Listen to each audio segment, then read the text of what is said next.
Hello friends, welcome to my channel. ये book है global citizen and one nation. इसके writer है सिद्धार्था। ये इस बुक का सेकंड एपिसोड है। इसमें मैं बात करूंगी human life, it's definition and goal. Human life दूसरे प्राणियों के मुकाबले में ज़्यादा यूनिक और स्पेशल है। वैसे तो ह्यूमन बीइंग ने साइंटिफिक और फिलोसॉफिकल फील्ड्स में बहुत तरक्की की है, लेकिन हम अपनी लाइफ का जो फंडामेंटल गोल है वो भूल गए हैं। Living beings, insects, animals, trees, सभी में कॉन्शियसनेस होती है और वो अपनी अपनी कैपेबिलिटी के अकॉर्डिंग करते हैं काम। सभी में डिफरेंट लेवल ऑफ कॉन्शियसनेस होती है। फॉर एग्जाम्पल, जैसे मक्खियाँ होती हैं, वो मिठाई के ऊपर बैठती हैं, हम उन्हें भगा देते हैं लेकिन फिर दोबारा से मिठाई के ऊपर आ जाती हैं। सो ये एक सिंपल सा एग्जाम्पल है इंसान और जानवर के इंटेलेक्चुअल लेवल और कॉन्शियस लेवल को कंपेयर करने का। लिमिटेड कॉन्शियसनेस की वजह से जानवर, एनिमल सिर्फ सोना, खाना और रिप्रोडक्शन ही करते हैं, लेकिन इंसान के पास हाईएस्ट कॉन्शियसनेस होती है। वो नेचर की रियलिटी जानना चाहता है। रियलिटी का मतलब है कि मैं कौन हूँ, सेल्फ क्या है। इस वजह से वो लाखों स्पीशीज से अलग माना जाता है। This stage of inquiry is called human life. This thirst for knowledge और wisdom to know the reality is often said to be enlightenment. Human life का मतलब है इंक्वायरी, जो फाइनली उसको गॉड के रियलाइजेशन तक ले जाती है। जब हम रियलिटी को जान जाते हैं और कॉन्शियसली उस तरफ बढ़ने के लिए कुछ काम करते हैं और हम मटेरियल चीज़ों की चाह को छोड़कर उस बंधन से मुक्त हो जाते हैं, तब हम स्टेट ऑफ परफेक्शन या supreme state of perfection beyond all dualities of happiness and desire को अटेन कर लेते हैं। इसीलिए इंक्वायरी एक ऐसा रास्ता है कुछ भी जानने का और ह्यूमन लाइफ के एक्चुअल गोल को जानने का, जो हमें जानना चाहिए। और ये सिर्फ ह्यूमन बीइंग के पास ही ये अपॉर्चुनिटी होती है कि वो गॉड को रियलाइज कर सकता है। ह्यूमन बीइंग की लाइफ में फिजिकल वर्ल्ड की जो इम्पोर्टेंस है वो बहुत ज़्यादा है, क्योंकि इसी फिजिकल वर्ल्ड की वजह से गॉड की क्रिएशन कंप्लीट है। The souls in human form perform their duties in this physical world और enjoy comfort in the astral world। God ने ये दुनिया बनाई है बहुत ही खूबसूरत, वो सभी लिविंग बीइंग्स के लिए है। उस पर ह्यूमन बीइंग भी रहते हैं, एनिमल्स भी और प्लांट्स भी।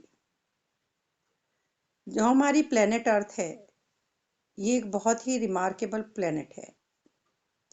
अर्थ ही एक ऐसा प्लेनेट है जो लाइफ की सपोर्ट के लिए सही है। यहाँ ऑर्गेनिज्म सरवाइव कर सकते हैं क्योंकि यहाँ पे एटमॉस्फेयर है, टेम्परेचर मॉडरेट रहता है। Atmosphere filters radiant energy during the day और सरफेस को ओवरहीट करने से ये रोकती है।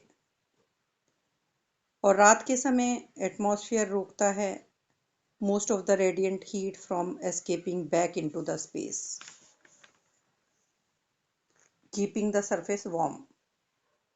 इस तरह से हमारा एटमॉस्फेयर मेंटेन रहता है। लिविंग बीइंग्स और प्लांट्स को सरवाइव करने के लिए पानी चाहिए। अर्थ पर पानी भी बहुत है, 70% वाटर है। लिविंग थिंग्स को नाइट्रोजन, ऑक्सीजन और कार्बन डाइऑक्साइड चाहिए। अर्थ पे एटमॉस्फेयर में वो सभी चीज़ें हैं। एटमॉस्फेयर लिविंग ऑर्गेनिज्म को अल्ट्रावायलेट रेडिएशन से बचाता है जो सन से निकलती हैं।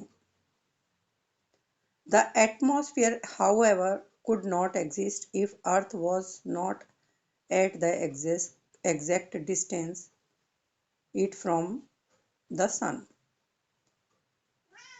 प्लांट्स भी नेचर की साइकिल में बहुत इंपॉर्टेंट रोल प्ले करते हैं, क्योंकि बिना पौधों के लाइफ हो ही नहीं सकती।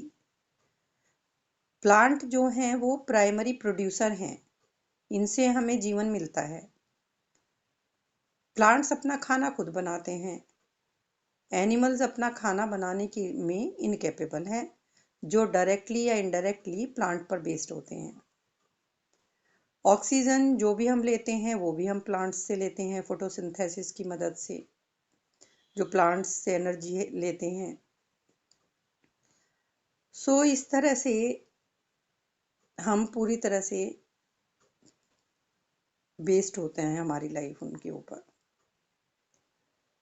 Animals and other non-producers take part in the cycle through respiration. इसके अलावा जो हमारा सबसे इम्पोर्टेंट पार्ट है वो है वाटर। वाटर की वजह से भी हम लोगों को यहाँ सरवाइव करने में हेल्प मिलती है।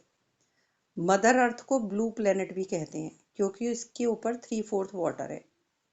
पानी के बिना जीवन बिल्कुल इम्पॉसिबल है, और पानी का एक स्पिरिचुअल रोल भी है। बहते हुए पानी के साइड में मेडिटेट करने से माइंड रिलैक्स होता है।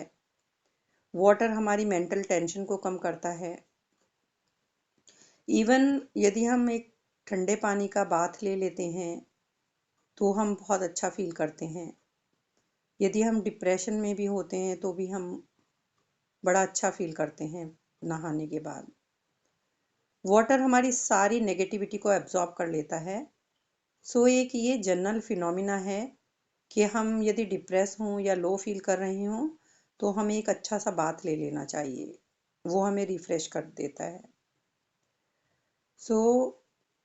Same is the case with animals and plants too. In this life cycle of human beings, animals and plants on the earth, a huge amount of energy works. पानी जो glaciers से पिघल के या rain के रूप में आता है रिवर्स में, वो ओशंस में चला जाता है और ये एनवायरनमेंट से सारी नेगेटिविटी को एब्जॉर्ब कर लेता है और ये ओशन में मर्ज हो जाता है, और फिर ओशन से ड्रॉपलेट्स की फॉर्म में ये फिर से बादल बनते हैं और ये फिर से रेन के रूप में अर्थ पे गिर जाते हैं। Energy falls in the form of rain, और फिर सरफेस वाटर नेगेटिविटी एब्जॉर्ब करती है और ओशन तक पहुंचती है। ये एक साइकिल है। इसका एक एग्जाम्पल हमारी रिवर गंगा है, जो हिमालय से निकलती है। ये कहते हैं एंशियंट हिंदू माइथोलॉजी के अकॉर्डिंग कि रिवर में नहाने से बैड कर्मा रिलीज हो जाते हैं, उसमें रिवर गंगा में नहाने से। और साइंटिफिकली भी प्रूव्ड है कि रिवर गंगा का जो पानी है वो कंटेमिनेट नहीं होता है, चाहे इसको कितने साल तक भी इसको रख लो।